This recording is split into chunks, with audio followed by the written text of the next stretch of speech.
O sol daquela manhã castigava o asfalto, transformando a calçada numa chapa quente.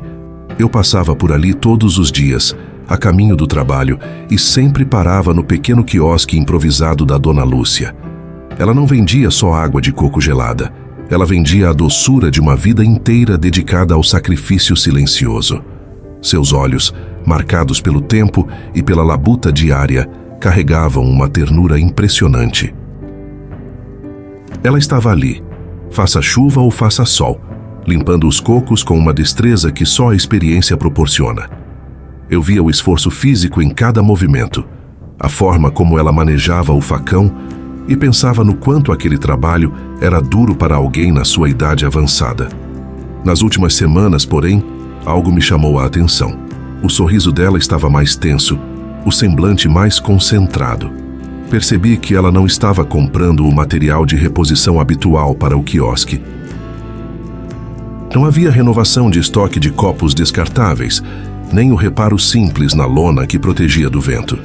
Tudo que ela arrecadava, cada moeda suada, parecia estar sendo direcionada para um único objetivo invisível.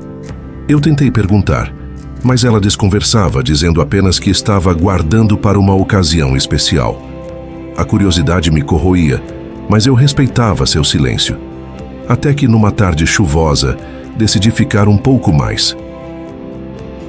O neto dela, um garoto esperto chamado João, chegou correndo segurando um envelope amarrotado. Vó Lúcia pegou o papel com as mãos trêmulas e começou a chorar. Não eram lágrimas de tristeza, mas de uma alegria que mal cabia naquele corpinho cansado. Foi aí que ela me contou, entre soluços de alívio, para onde tinha ido o parco dinheiro. João havia sido aceito numa escola técnica de alta qualidade numa cidade vizinha, uma oportunidade única que mudaria o seu futuro. O custo, contudo, era proibitivo para eles. Durante meses, Dona Lúcia abriu mão de qualquer conforto, de qualquer reparo na sua própria casa ou no quiosque, usando cada centavo ganho sob o calor inclemente. Ela havia vendido o pequeno rádio de pilha que a acompanhava e até a única joia de família, um anel de prata, para garantir que o João tivesse a chance de estudar. Eu não pude me conter. Ver o amor incondicional dela manifestado naquele sacrifício absoluto me atingiu em cheio. A generosidade dela, a dedicação a um futuro que ela talvez nem veja, me fez chorar ali mesmo na frente do carrinho de coco. Este é o tipo de heroísmo que a televisão não mostra. É a pura força de um coração de avó. E é por isso que preciso compartilhar essa vivência com vocês. Antes de mergulharmos nos detalhes emocionantes de como ajudei vó Lúcia a partir daquele dia, eu peço um favor essencial. Demonstre seu apoio clicando no botão de curtir. Inscreva-se no canal para acompanhar mais narrativas verdadeiras e compartilhe este vídeo com alguém que precise de uma dose de esperança hoje. Agora quero saber de você. Qual foi o maior sacrifício que você já presenciou ou realizou pensando exclusivamente no bem-estar de alguém amado?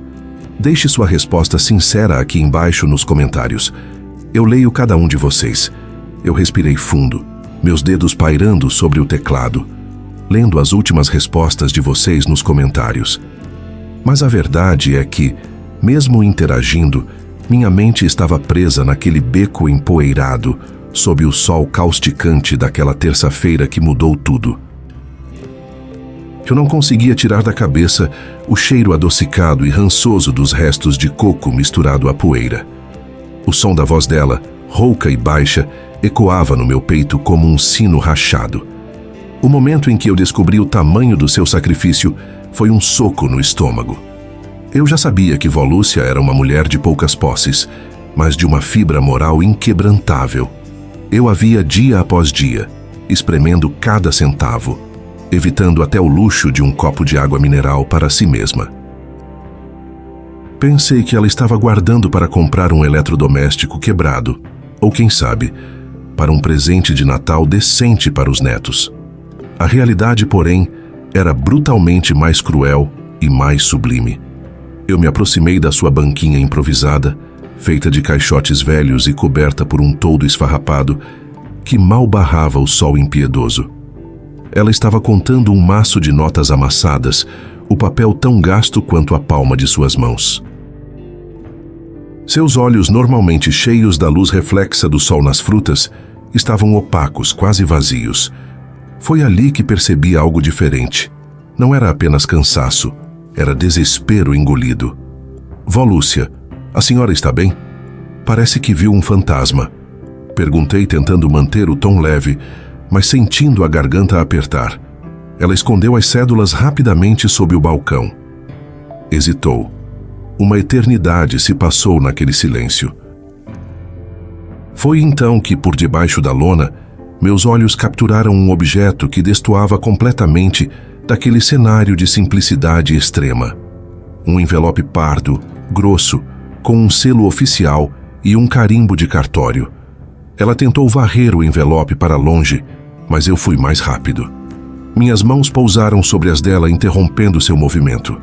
"O que é isso, vó Lúcia?" Ela tremeu. As lágrimas vieram, silenciosas e lentas, sulcando a pele enrugada do seu rosto como riachos secos. E o que ela me revelou em seguida não foi uma história de dificuldades cotidianas, mas a confissão de um desapego total, de uma entrega que me fez questionar o valor de todas as minhas pequenas queixas diárias. Ela me contou sobre Pedro. Pedro era seu neto, um garoto de 17 anos, cheio de vida, que havia sofrido um acidente terrível. Não vou entrar nos detalhes dolorosos, mas a consequência era devastadora.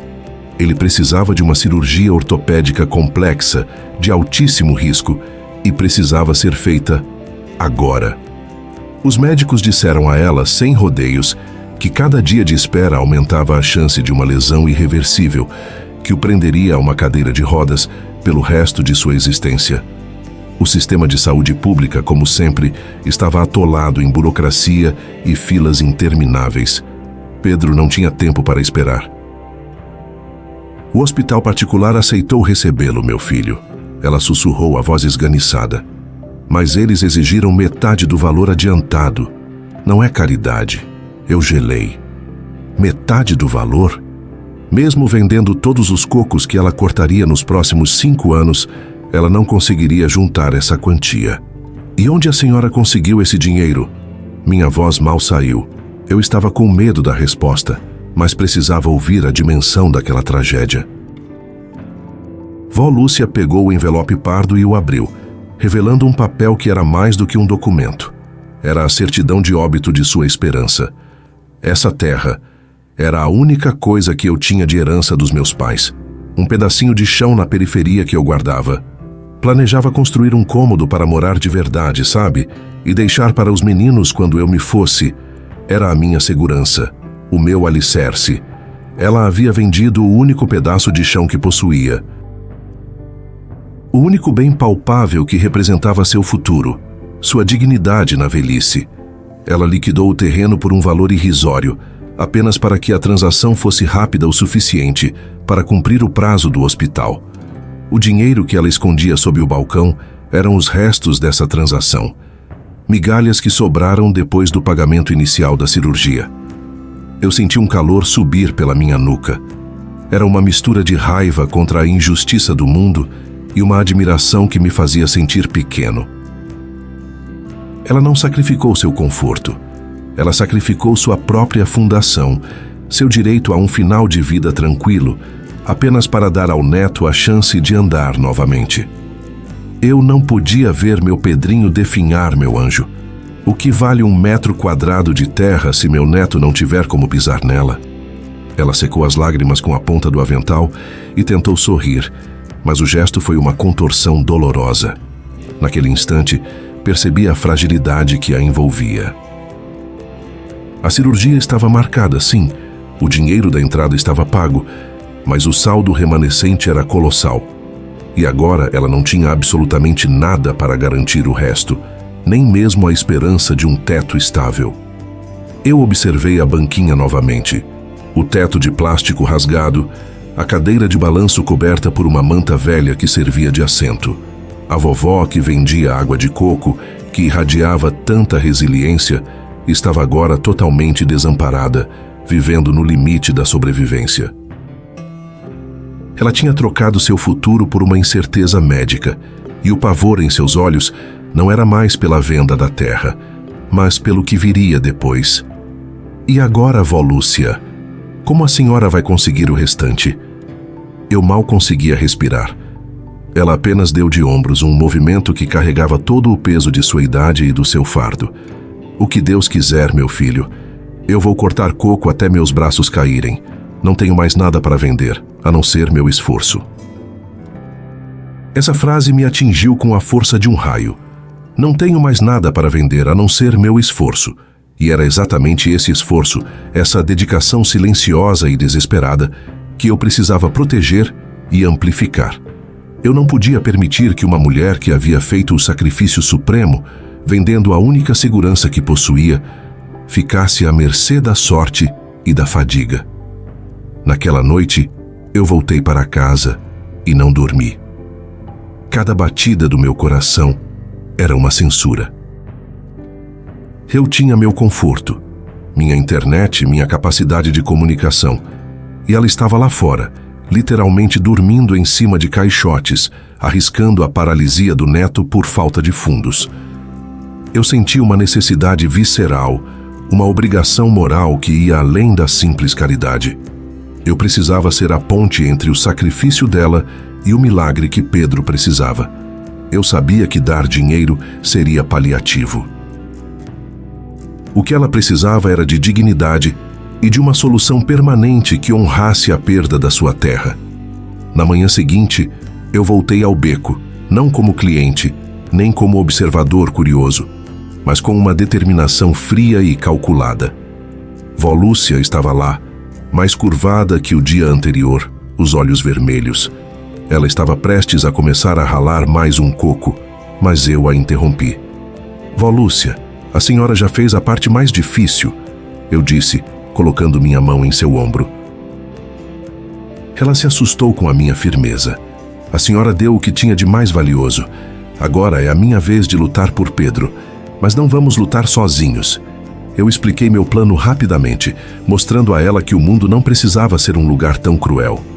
Eu não tinha o dinheiro para o restante da cirurgia, mas eu tinha uma ferramenta poderosa, o poder de contar a história dela, de mostrar ao mundo o que é o verdadeiro amor incondicional, o amor que abre mão do próprio chão. O primeiro passo era o mais urgente, o mais visível. Eu olhei para o amontoado de madeira podre e lona rasgada que ela chamava de barraca. A primeira coisa que vamos fazer, vó Lúcia, é transformar esse cantinho. Vamos mostrar que o trabalho da senhora vale ouro e que esse sacrifício terá uma recompensa. Vamos reconstruir a sua base para que a senhora possa arrecadar cada centavo necessário com a cabeça erguida. E eu vou registrar cada detalhe dessa jornada para que ninguém jamais esqueça o que a senhora fez por esse garoto. A luz retornou aos olhos dela. Não era a luz da alegria, mas sim o brilho da esperança renovada. O alívio de saber que pela primeira vez, desde que assinou aqueles papéis do cartório, ela não estava mais sozinha na sua missão impossível. Minha jornada para ajudar vó Lúcia a reconstruir sua vida e garantir a recuperação de Pedro começava ali, naquele instante de promessa solene, de frente para uma montanha de cocos e um futuro incerto. O calor daquela tarde não era apenas físico, era o peso esmagador da responsabilidade que agora repousava sobre meus ombros. Minha promessa não podia ser vazia, e eu sabia que para realmente ajudar vó Lúcia, eu precisava mergulhar de cabeça naquele universo dela, um universo construído sobre sacrifício, gelo derretido e a desesperadora esperança de moedas contadas. Os dias que se seguiram foram um borrão de esforço físico. Eu me pus ao lado dela, na frente daquela carroça improvisada. Eu vi, em primeira mão, o que significava vender água de coco para sustentar uma vida à beira do colapso. O sol castigava o asfalto, e o vapor que subia parecia roubar a pouca energia que restava em nossos corpos. Minha tarefa inicial era básica, mas extenuante: descarregar os sacos de coco, manejar o gelo e, o mais difícil de tudo, observar a dor silenciosa daquela mulher. Eu nunca tinha percebido o quanto o coco era pesado, ou quão doloroso era o ruído repetitivo do facão sendo forçado contra a casca dura, hora após hora. Vó Lúcia tinha calos grossos nas palmas, marcas de anos de luta, mas eu notava pelo jeito que ela apertava os lábios que a dor agora era mais profunda, vindo dos ossos cansados. Eu tentava assumir as tarefas mais pesadas, carregar os isopores que pareciam pesar 1 tonelada quando cheios de água. Mas ela se recusava a ficar parada. "Eu preciso me manter ocupada, meu filho", ela murmurava, sem desviar o olhar do cliente que se aproximava. "Se eu parar, se eu deixar a mente pensar..." A ansiedade me afoga. E a ansiedade era palpável. Não eram apenas os R$2 ou R$3 que pingavam a cada venda. Era o relógio implacável que corria. Eu tentava animá-la, fazia piadas, elogiava o sabor perfeito da água dela. Mas a verdade era que, ao final de cada dia, quando contávamos o minguado lucro, a montanha de cocos parecia ter crescido e não diminuído. A diferença entre o que ela ganhava e o que precisava para salvar Pedro e, agora eu sabia, manter sua casa, era um abismo intransponível. Eu precisava entender a extensão do desastre financeiro. Uma noite, depois que a última gota de água de coco foi vendida e a carroça estava coberta, sentamos num banquinho de plástico quebrado. O cheiro de coco fresco misturado ao odor de asfalto quente pairava no ar. Foi então que eu pedi com toda a delicadeza que pude reunir para ver os documentos do cartório. Ela hesitou. O brilho de esperança que eu tinha visto dias atrás sumiu, substituído por uma sombra fria de vergonha e medo. Vó Lúcia levantou-se lentamente e foi até o pequeno compartimento trancado sob a carroça. De lá, ela tirou uma pasta plástica amassada, de onde extraiu 3 folhas amareladas. O papel não gritava, mas o que estava escrito ali parecia um trovão no meu peito. Eram termos legais complexos, palavras que eu mal conseguia entender, mas o número era impossível de ignorar. Era uma soma que faria qualquer trabalhador comum tremer. A dívida total, acumulada por empréstimos desesperados e juros implacáveis, era de 5 dígitos altos. O Pedro precisava daquele medicamento caro, ela disse, a voz quase inaudível, tremendo enquanto apontava uma linha. O médico disse que não tinha tempo. O que eu podia fazer? Eu vendi tudo o que tinha e não foi o suficiente. Eu respirei fundo, sentindo o ar pesado nos pulmões. A parte mais aterrorizante era o que ela tinha oferecido como garantia. Não era apenas o pequeno pé de caixa, era o título da casa, aquele pequeno lar simples onde ela criou seus filhos e, mais recentemente, o único refúgio seguro para o pequeno Pedro. Os documentos especificavam um prazo curto, quase inacreditavelmente próximo, menos de 3 meses. Se ela não pagasse a parcela principal até lá, a casa seria tomada. O empréstimo não era justo, era predatório, aproveitando-se da fragilidade de quem não tem mais opções. Meu estômago revirou. Eu entendi naquele momento que a avó Lúcia não estava lutando apenas para pagar um tratamento médico. Ela estava lutando contra a aniquilação total de sua vida. Se perdêssemos, Pedro ficaria sem sua avó, que provavelmente sucumbiria ao desgosto, e sem o único teto que ele conhecia. A urgência se tornou febril. Nossas conversas mudaram de como vamos passar o dia para como vamos levantar esse dinheiro antes que seja tarde demais. Eu tentei introduzir ideias modernas, sugerindo que usássemos as redes sociais para divulgar a história dela, talvez até pedir ajuda. Ela me olhou como se eu estivesse sugerindo que ela pilotasse um foguete. Internet? Meu filho, eu mal sei usar o telefone. Eu só sei cortar coco e sorrir para quem passa. Meu lugar é aqui. A resistência dela não era teimosia.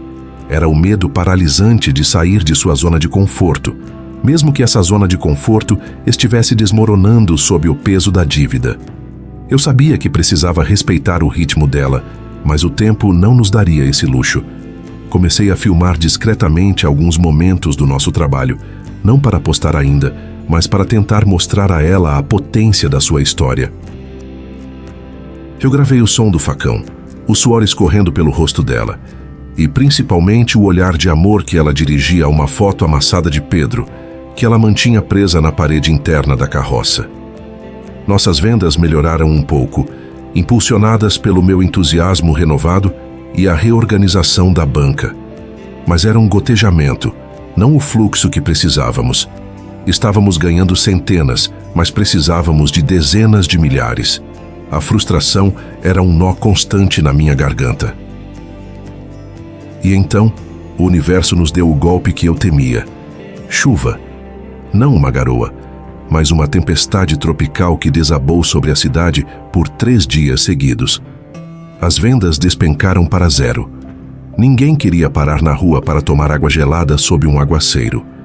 Nesses 3 dias, o único dinheiro que entrou foi o que eu tinha no meu bolso. Eu gastei tudo comprando o mínimo para ela comer.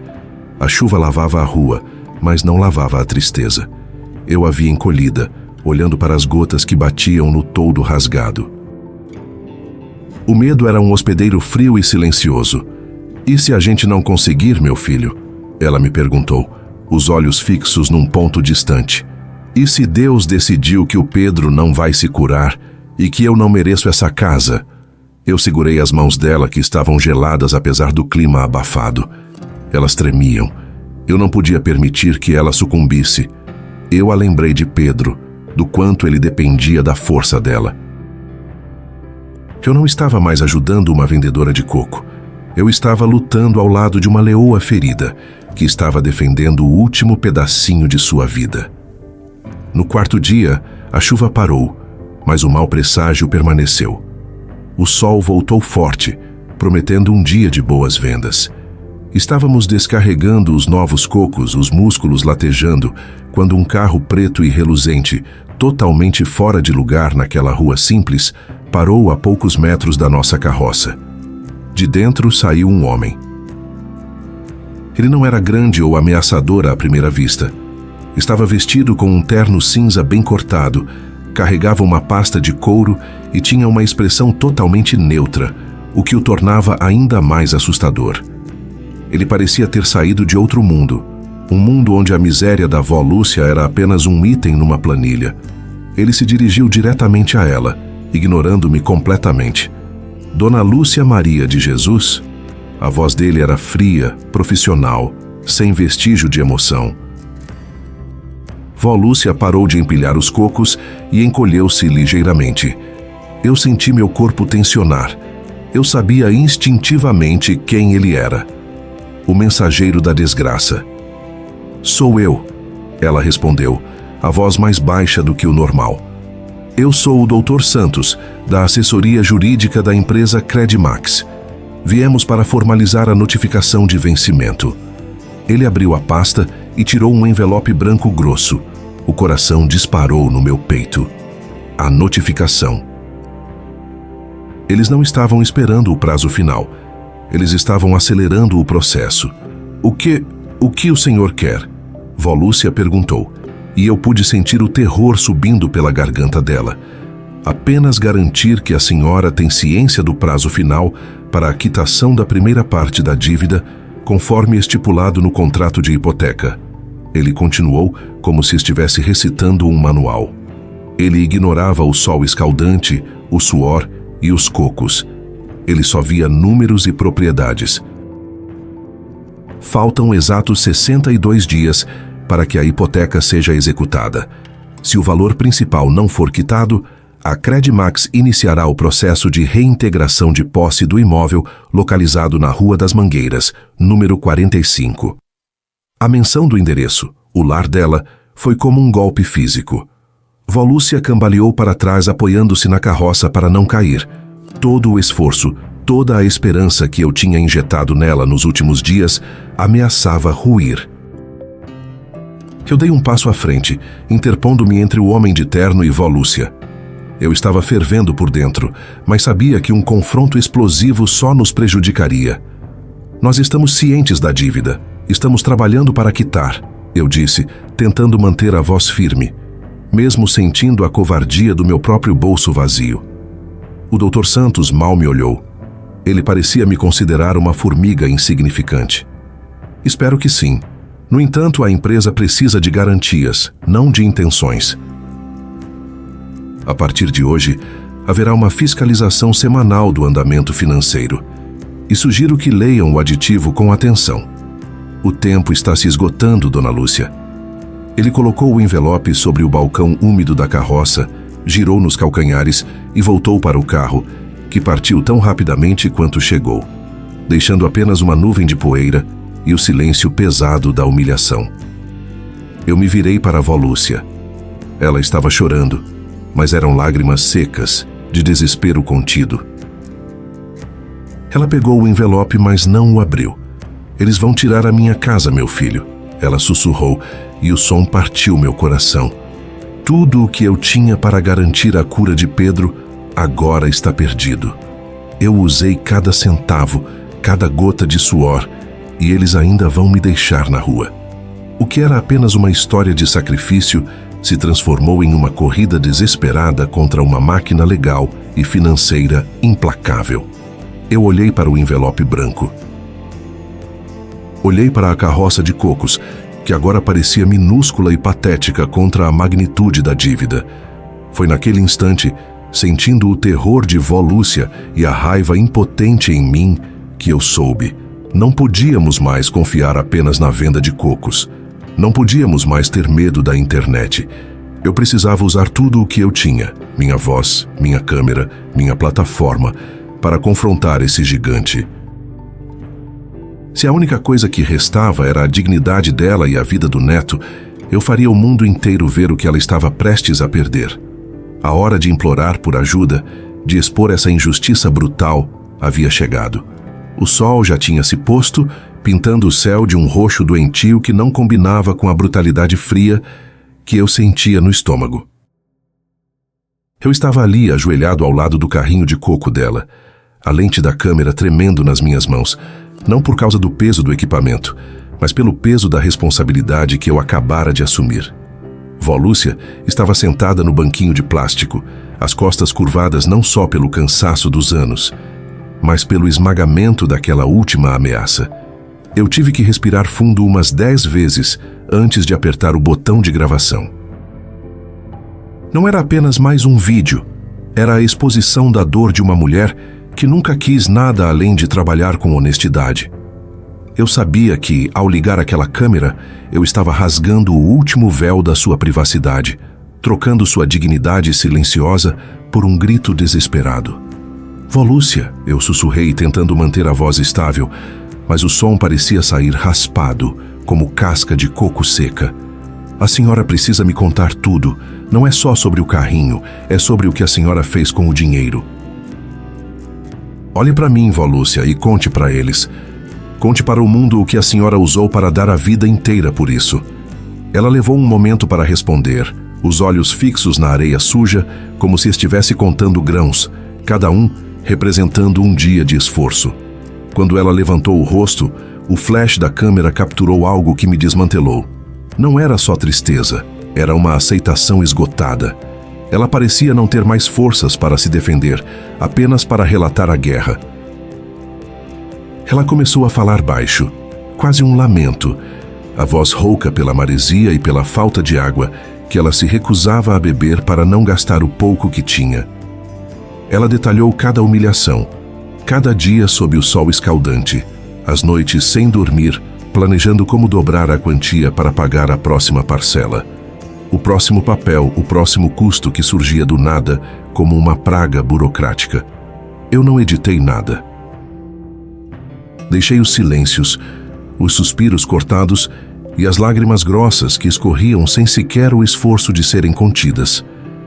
Ela narrou como pegou as últimas economias, aquele potinho de metal que ela guardava debaixo do colchão, o dinheiro destinado à sua própria velhice, à sua eventual e inevitável enfermidade, e o entregou.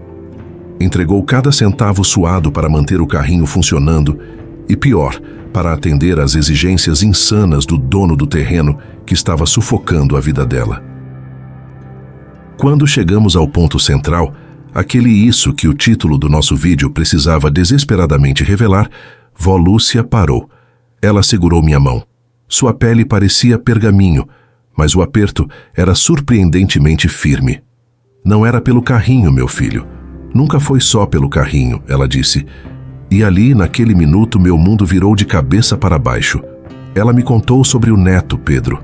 O menino que eu via às vezes ajudando, quietinho. Pedro não precisava apenas de comida e escola. Pedro precisava de um tratamento caríssimo, algo que o posto de saúde nunca cobriria, algo que exigia consultas especializadas e medicamentos importados, uma janela de oportunidade médica que estava se fechando rapidamente. O tratamento custava o equivalente a todo o dinheiro que ela havia juntado durante 20 anos vendendo água de coco. Eu senti o ar fugir dos meus pulmões. O desespero dela não era apenas financeiro, era a luta desesperada de uma avó contra o tempo, contra a doença do seu único sangue que restava. O carrinho de coco era o único instrumento que ela tinha para gerar aquele dinheiro, e a ameaça de perdê-lo significava não apenas a miséria, mas a morte lenta da esperança de Pedro. Ela tinha usado o dinheiro do carrinho, o dinheiro da vida dela, para pagar os adiantamentos do tratamento do neto, mantendo o segredo para que ninguém sentisse pena dela, ou pior, para que ninguém pensasse que ela estava pedindo esmola. O que eu tinha pensado que era a brutalidade da burocracia era, na verdade, a tragédia de uma mãe que havia sacrificado seu futuro para comprar o futuro de outra pessoa. Eu desliguei a câmera. Chorei. Não por drama, mas por uma dor física que subiu pela minha garganta e me sufocou. Eu chorei pela dignidade que ela tentou manter, pela enormidade do sacrifício e pela injustiça que tentava roubar dela até mesmo o último resquício de esperança.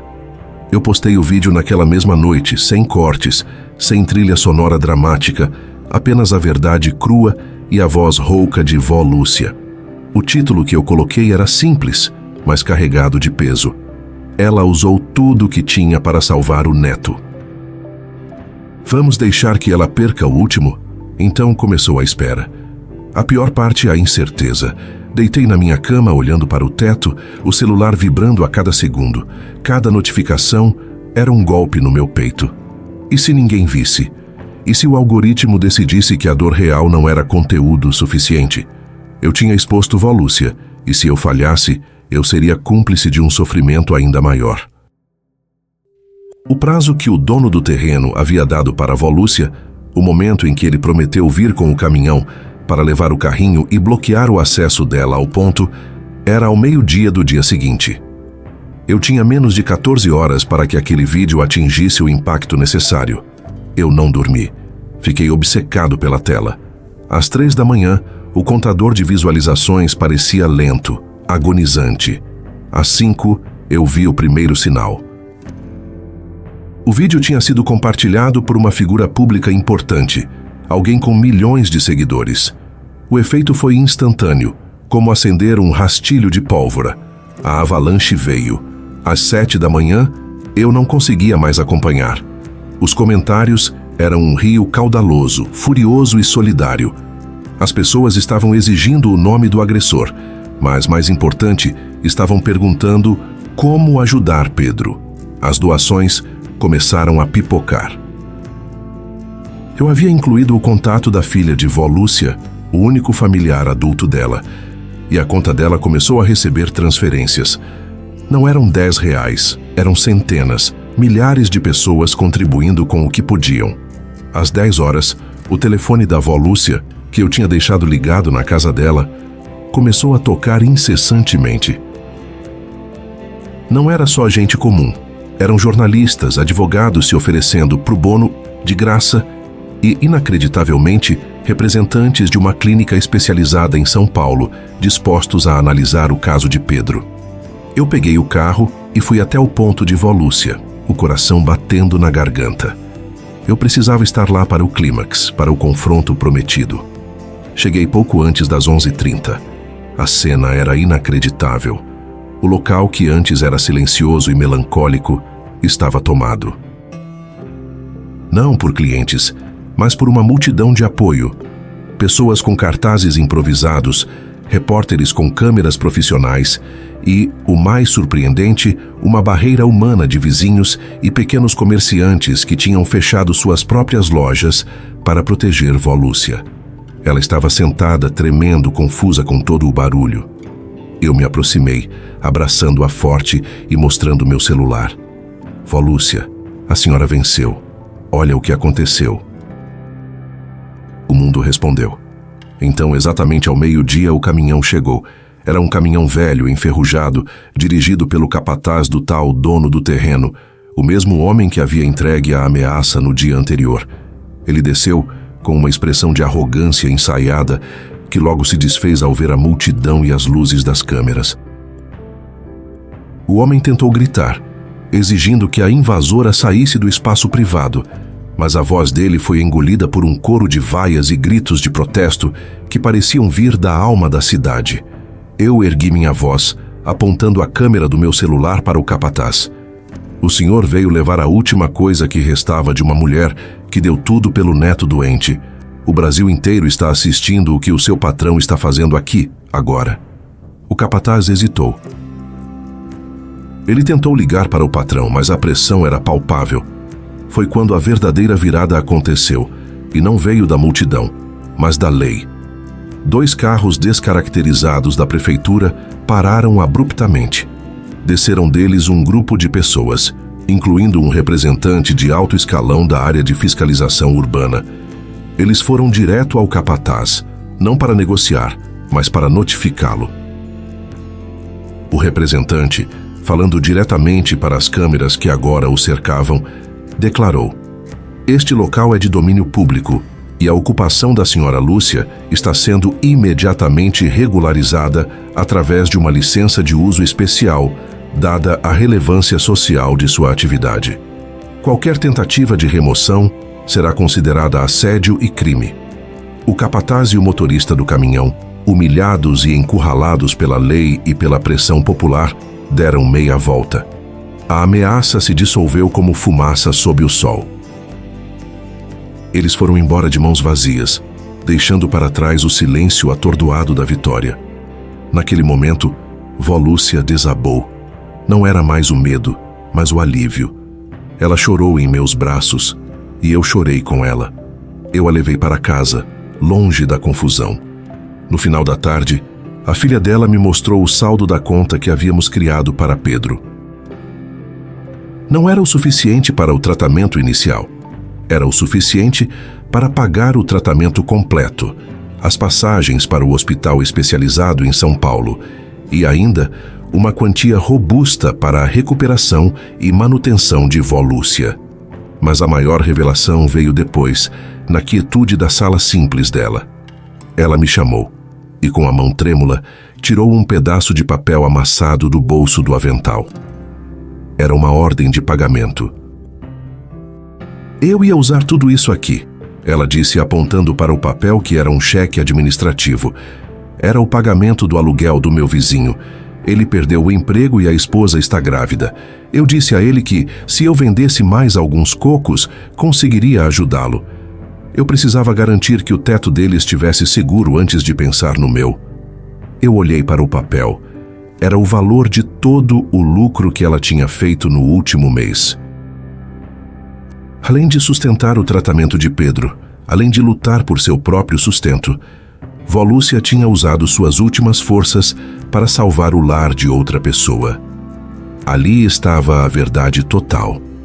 A vendedora de água de coco que tinha a vida ameaçada estava, na verdade, doando seu próprio risco para proteger os mais fracos ao seu redor. Aquele era o isso que ela havia usado tudo para proteger. Não o carrinho, mas a capacidade de amar e dar, mesmo quando não lhe restava nada.